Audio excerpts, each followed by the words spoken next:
ಸಂಬಳ ನೀಡದೆ ಸತಾಯಿಸುತ್ತಿರುವ ಕೇಂದ್ರ ಕಚೇರಿಯ ಅಧಿಕಾರಿಗಳ ವಿರುದ್ಧ ಕೆಎಸ್ಆರ್ಟಿಸಿ ನೌಕರರು ಧರಣಿ ಸತ್ಯಾಗ್ರಹವನ್ನು ಆರಂಭಿಸಿದ್ದಾರೆ. ಪುತ್ತೂರು ಕೆಎಸ್ಆರ್ಟಿಸಿ ಘಟಕದ ಸಿಬ್ಬಂದಿಗಳು ಬಿಎಂಎಸ್ ಸಂಘಟನೆಯ ನೇತೃತ್ವದಲ್ಲಿ ಈ ಪ್ರತಿಭಟನೆಯನ್ನು ಆರಂಭಿಸಿದ್ದು, ಪುತ್ತೂರಿನ ಅಮರ್ ಜವಾನ್ ಜ್ಯೋತಿ ಬಳಿ ಈ ಧರಣಿ ಸತ್ಯಾಗ್ರಹವನ್ನು ನಡೆಸುತ್ತಿದ್ದಾರೆ. ಅಕ್ಟೋಬರ್ನಲ್ಲಿ ಅರ್ಧ ಸಂಬಳ ನೀಡಿದ್ದು, ಬಳಿಕ ಸಂಬಳವನ್ನೇ ನೀಡದೆ ಕೇಂದ್ರ ಕಚೇರಿಯ ಅಧಿಕಾರಿಗಳು ನೌಕರರ ವಿರುದ್ಧ ದೌರ್ಜನ್ಯ ಎಸಗುತ್ತಿದ್ದಾರೆ. ಈ ಬಗ್ಗೆ ಈಗಾಗಲೇ ಜಿಲ್ಲಾ ಉಸ್ತುವಾರಿ ಸಚಿವ ಎಸ್ ಅಂಗಾರ ಸೇರಿದಂತೆ ಕೆಎಸ್ಆರ್ಟಿಸಿಯ ಉನ್ನತ ಅಧಿಕಾರಿಗಳಿಗೂ ಮನವಿಯನ್ನ ಮಾಡಲಾಗಿದೆ. ಉಸ್ತುವಾರಿ ಸಚಿವರು ಮನವಿಗೆ ಸ್ಪಂದಿಸಿ ತಕ್ಷಣವೇ ಸಂಬಳ ಬಿಡುಗಡೆಗೆ ಕ್ರಮ ಕೈಗೊಳ್ಳುವುದಾಗಿ ಭರವಸೆ ನೀಡಿದ್ರು, ಈವರೆಗೆ ಯಾವುದೇ ಕ್ರಮ ಕೈಗೊಂಡಿಲ್ಲ.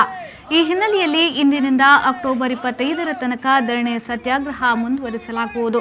ಸರ್ಕಾರ ಈ ಬಗ್ಗೆ ಸೂಕ್ತ ನಿರ್ಧಾರಕ್ಕೆ ಬರದೇ ಹೋದಲ್ಲಿ ಅಕ್ಟೋಬರ್ 25ರ ಬಳಿಕ ಅಮರಣಾಂತ ಉಪವಾಸ ಧರಣಿ ಆರಂಭಿಸಲಾಗುವುದೆಂದು ಪುತ್ತೂರು ಕೆಎಸ್ಆರ್ಟಿಸಿ ಬಿಎಂಎಸ್ ಘಟಕದ ಅಧ್ಯಕ್ಷ ಗಿರೀಶ್ ಮಳಿ ಎಚ್ಚರಿಸಿದ್ದಾರೆ.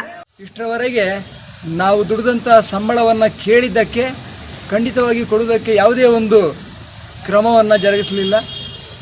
ನಾವು ಎಷ್ಟೋ ಕಾರ್ಮಿಕರು ತಮ್ಮ ಜೀವವನ್ನೇ ಕಳ್ಕೊಳ್ಳುವಂಥ ಪರಿಸ್ಥಿತಿ ಬಂದಾಗ ನಮಗೆ ಇನ್ನೂ ಕಾದು ಕೂತ್ಕೊಳ್ಳುವಂಥದ್ದು ಸರಿಯಲ್ಲ ಅಂತ ಹೇಳುವಂಥ ಅನಿವಾರ್ಯತೆ ಬಂತು. ಕೋವಿಡ್ ಸಂದರ್ಭದಲ್ಲಿ ಅವರಿಗೆ ನಾವು ಮುಂಚೂಣಿಯಲ್ಲಿ ಹೋಗಿ ದುಡಿಯುವಂಥ ಸಂದರ್ಭ ಬಂತು. ಅಂತಹ ಸಂದರ್ಭದಲ್ಲಿ ಜೀವದ ಹಂಗನ್ನು ಸಹ ತೊರೆದು ಕೆಲಸ ಮಾಡಿದವರು ಅಂತ ಹೇಳಿದರೆ ಕೆಎಸ್ಆರ್ಟಿಸಿ ಮಿತ್ರರು ಅಂತ ಹೇಳಲಿಕ್ಕೆ ನನಗೆ ಹೆಮ್ಮೆ ಅನ್ನಿಸ್ತದೆ. ಮಾಡಬೇಕಾದಂಥ ಕೆಲಸವನ್ನು ನಾವು ಮಾಡಿದ್ದೇವೆ.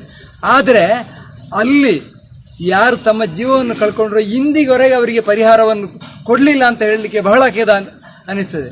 ಇಂತಹ ಸರ್ಕಾರದ ವಿರುದ್ಧ ನಾವು ಅನಿವಾರ್ಯ ಸಂದರ್ಭದಲ್ಲಿ ಹೋರಾಟ ಮಾಡುವಂಥ ಒಂದು ಸಂಸ್ಥೆ ಸರ್ಕಾರಕ್ಕೆ ಅದನ್ನು ಹೇಳ್ತಿದ್ರೆ ತೊಂದರೆ ಇರ್ತಿರಲಿಲ್ಲ. ಈ ವಿಚಾರ ನಮ್ಮಲ್ಲಿ ಹೀಗೆ ಆಗಿದೆ, ಸಂಬಳ ಕೊಡಲಿಕ್ಕೆ ಆಗಲಿಲ್ಲ ಅಂತ ಹೇಳುವ ವಿಚಾರವನ್ನು ನಮ್ಮ ಕೇಂದ್ರ ಸಂಸ್ಥೆಯಿಂದ ಇನ್ನೂ ಸಹ ಸರ್ಕಾರಕ್ಕೆ ಸರಿಯಾಗಿ ಒಂದು ಮನವಿ ಮಾಡುವಂಥ ವ್ಯವಸ್ಥೆ ಆಗಲಿಲ್ಲ ಅಂತ ಹೇಳಲಿಕ್ಕೆ ಕೆಎಸ್ಆರ್ಟಿಸಿ ಸಂಸ್ಥೆ ಕೇಂದ್ರ ಕಚೇರಿಯಿಂದ ಆಗಲಿಲ್ಲ. ಲಾಕ್ಡೌನ್ ಸಂದರ್ಭದಲ್ಲಿ ಸರ್ಕಾರ ನಮಗೆ ಪೂರ್ಣ ಪ್ರಮಾಣದ ವೇತನವನ್ನು ಪಾವತಿ ಮಾಡಿದೆ. ಆದರೆ ಇವತ್ತೇನಾಗಿದೆ ಅಂತ ಹೇಳಿದರೆ ಆಗಸ್ಟ್ ತಿಂಗಳ ಅರ್ಧ ಸಂಬಳವನ್ನು ಸರ್ಕಾರ ಪಾವತಿ ಮಾಡಿದೆ. ಇಲ್ಲಿ ಸೆಪ್ಟೆಂಬರ್ ತಿಂಗಳ ಅರ್ಧ ಸಂಬಳವನ್ನು ಪಾವತಿ ಮಾಡಿದೆ. ಸೆಪ್ಟೆಂಬರ್ ತಿಂಗಳ ಅರ್ಧ ಸಂಬಳವನ್ನು ಕೂಡ ಈವರೆಗೆ ಈ ದಿನದವರೆಗೆ ಇವನ್ನು ಕೂಡ ನಮ್ಮ ಕೇಂದ್ರ ಕಚೇರಿ ಅಧಿಕಾರಿ ಪಾವತಿ ಮಾಡಲಿಲ್ಲ. ಹೀಗೆ ಏನಂತ ಹೇಳಿದರೆ ನಮ್ಮದು ಒಂದು ಬದುಕಿನ ಪ್ರಶ್ನೆ. ನಮ್ಗೆ ಗೊತ್ತಿರ್ಬೋದು, ಹಲವಾರು ಜಾಗದಲ್ಲಿ ಆತ್ಮಹತ್ಯೆ ಮಾಡಿಕೊಂಡಂಥ ಪರಿಸ್ಥಿತಿ ಆಗಿದೆ. ಒಂದೊಂದು ಸ್ಪಷ್ಟವಾಗಿ ಗೊತ್ತಿರಲಿ, ಯಾವುದೇ ಕೇಂದ್ರ ಕಚೇರಿ ಅಧಿಕಾರಿಯವರು ಬರಲಿ, ನಾವು ನಾಲ್ಕು ಗೋಡೆಯ ಮಧ್ಯದಲ್ಲಿ ಯಾವುದೇ ಮಾತುಕತೆಗೆ ಸಿದ್ಧ ಇಲ್ಲ. ಇಲ್ಲಿ ಮಾಧ್ಯಮದವರ ಜೊತೆ ಇಲ್ಲಿ ಮಾತುಕತೆ ಬರುವಂಥ ಅಧಿಕಾರಿಗಳು ಅಧಿಕೃತ ವ್ಯಕ್ತಿ ಆಗಿ ಇರಬೇಕೆ ವಿನಃ ಯಾರದೇ ಏನು ಹೋಗಿ ಅವರಲ್ಲಿ ಒಂದು ಮನವಿ ತಗೊಳ್ಳಿ, ನಾವು ಯಾರಿಗೂ ಮನವಿ ಕೊಡೋದಿಲ್ಲ, ಕೊಡುವುದು ಕೊಟ್ಟಾಗಿದೆ. ನಮ್ಮ ಪುತ್ರ ವಿಭಾಗದಲ್ಲಿ ಯಾರು ಕೂಡ ಆತ್ಮಹತ್ಯೆ ಮಾಡುವಂಥ ರೀತಿಯಲ್ಲಿ ಕೆಎಸ್ಆರ್ಟಿಸಿ ಮತ್ತು ಸಂಘ ಬೆನ್ನೆಲುಬು ಉಂಟಂತೇಳಿ ಹೇಳಲಿಕ್ಕೆ ಇಚ್ಛೆ ಪಡ್ತೇನೆ. ಇದಕ್ಕೆ ಪೂರ್ಣ ಸಹಕಾರವನ್ನು ನಾವು ಈಗ ಯಾಕೆ ಇವತ್ತು ಕೂತಿದ್ದೇವೆ ಅಂತ ಹೇಳಿದರೆ ಸಾರ್ವಜನಿಕರ ಗಮನಕ್ಕೆ ಈ ವಿಷಯ ಗೊತ್ತಾಗಬೇಕು. ಅದಕ್ಕೋಸ್ಕರ ಮಾತ್ರ ನಾವು 23 ತಾರೀಕುವರೆಗೆ ಧರಣಿ ಸತ್ಯ ಅಂದ್ಕೊಂಡಿದ್ದೇವೆ. 25ರ ಮೇಲೆ ಒಂದು ವೇಳೆ ನಮ್ಮ ಯಾಕಂದರೆ ಯಾವುದೋ ಕಾರ್ಮಿಕರ ಸಾವಿದಕ್ಕಿಂತ ನಮ್ಮ ಆಯ್ದ ಪ್ರಮುಖರು ಅಮಾನತ ಕೂಡ್ತೇವೆ.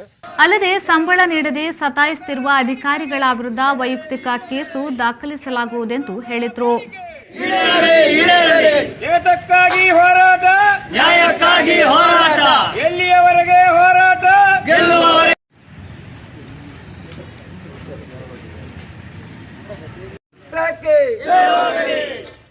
ಜಯವಾಗಲಿ, ಜಯವಾಗಲಿ.